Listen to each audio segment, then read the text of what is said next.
फक्त आणि काय नेमकं स्पष्टीकरण खरं तर टीका सोडून त्यांना दुसरं मला असं वाटतं काही हेच नाही आहे. टीका करणे आम्ही काम करतो. आपण बघितलं असेल आम्ही रात्री 2 वाजता असेल, रात्री 1 वाजता असेल, आम्ही फील्डवरती असतो. नागरिकांच्या सूचनाचा त्या ठिकाणी सन्मान करून जिथं जिथं. आणि दुसरी गोष्ट अशी की काल 12 वाजेपासून काल पूर्णपणे आदित्य ठाकरे साहेबांची काही मुंबईची टीम होती नाशिक शहरामध्ये. खड्डे कुठे कुठे आहे याची माहिती ते जमा करत होते. आणि आजचा जो त्यांचा दौरा होता, जी मला माहिती आहे ती दुपारी 12 ते दुपारी 4पर्यंतचा त्यांचा दौरा होता. 4 तासाचा खड्डे या शहरातले खड्डे पाहणी करण्याची. परंतु त्यांना जी माहिती दिलेली आहे आणि माहिती देणारे अजून जुनेच लोक आहेत, कारण ते जी पूर्ण माहिती जी दिली पाहिजे, जी रिअल माहिती दिली पाहिजे ती आदित्य ठाकरे साहेबांपर्यंत आजही पोहोचत नाही. याचंच दुःख होतं आहे. आणि जो 4 तासाचा त्यांचा दौरा होता तो 1 तासामध्ये आटोपण्यात आला. याचं कारण असं, ते ज्या ज्या ठिकाणी गेले त्या त्या ठिकाणी त्यांना कुठेही खड्डा आढळून आलेला नाही. आणि त्यांना जी माहिती दिलेली आहे ती चुकीची आहे. सन्माननीय आदित्य ठाकरे साहेब नाशिक महानगरपालिकेमध्ये आले. आम्हाला वाटतं महापौरांना भेटतील, उपमहापौरांशी चर्चा करतील, महापौरांशी चर्चा करतील किंवा प्रशासन प्रमुख म्हणून आयुक्तांशी चर्चा करतील. परंतु असं काही झालं नाही. ते त्यांच्या गटनेत्या कार्यालयामध्ये आले आणि गटनेत्या कार्यालयामध्ये जेवढी माहिती त्यांना प्राप्त झाली तेवढीच माहिती त्यांना अवगत होती. परंतु रिअल माहिती ही वेगळी आहे. नाशिक शहरामध्ये पाऊस प्रचंड पडला. पावसामुळे त्या ठिकाणी आज जर आपण बघितलं असेल तर प्रचंड मोठ्या प्रमाणामध्ये सर्वच भागामध्ये कुंभाचे कामं हे सुरू झालेले आहे. मी त्यांची थोडी प्रेस बघितली की ह्यापूर्वी पण कुंभ झालेला आहे. परंतु हो, बरोबर आहे. पण त्यावेळेस ज्यावेळेस शिवसेनेचा इथं महापौर होता त्यावेळेस त्यांचा महापौर ज्यावेळेस इथं होता त्यावेळी फक्त 65 करोड रुपयाचा निधी या ठिकाणी सिंहासनाच्या माध्यमातून प्राप्त झाला होता.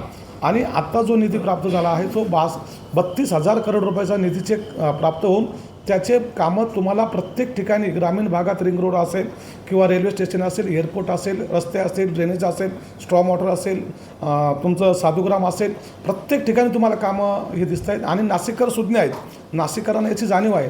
परंतु आपण जर बघितलं असेल रात्री 2 वाजतासुद्धा त्या ठिकाणी प्रशासनासोबत आम्ही सर्वजण फील्डवर आहोत. आम्ही काम करणारे आहोत आणि त्याच्यामुळे आम्ही आमचं काम करतो आहे.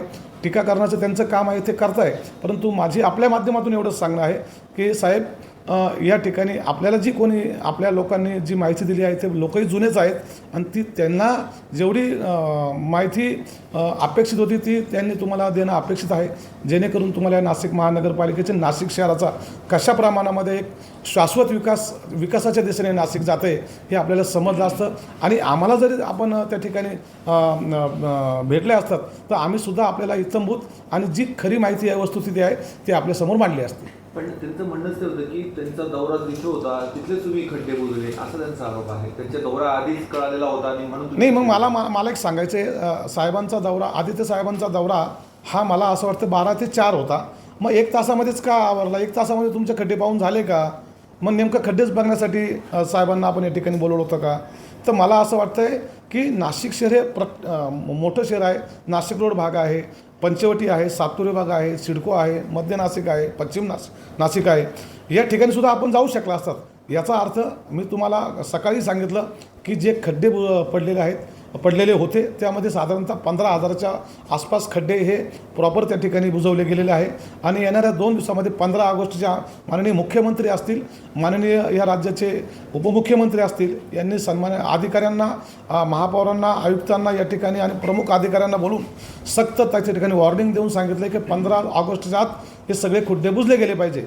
याचा अर्थ त्यांनी 1च तासात दौरा आटोपला म्हणजे त्यांना कुठेही खड्डा शोधून सापडला नाही. त्यांचं म्हणणंच ते होतं की मी येतोय म्हणून हे सगळे खड्डे स्पीडली बुजवले गेले. नाही, ते आता हे तर काल समजलं. परंतु मागच्या गेल्या 8 ते 10 दिवसापासून खड्डे बुजवण्याचं काम हे पूर्ववत आहे आणि आपणही बघतात, आपल्या माध्यमातून संपूर्ण नाशिक आणि महाराष्ट्राने बघितलेलं आहे.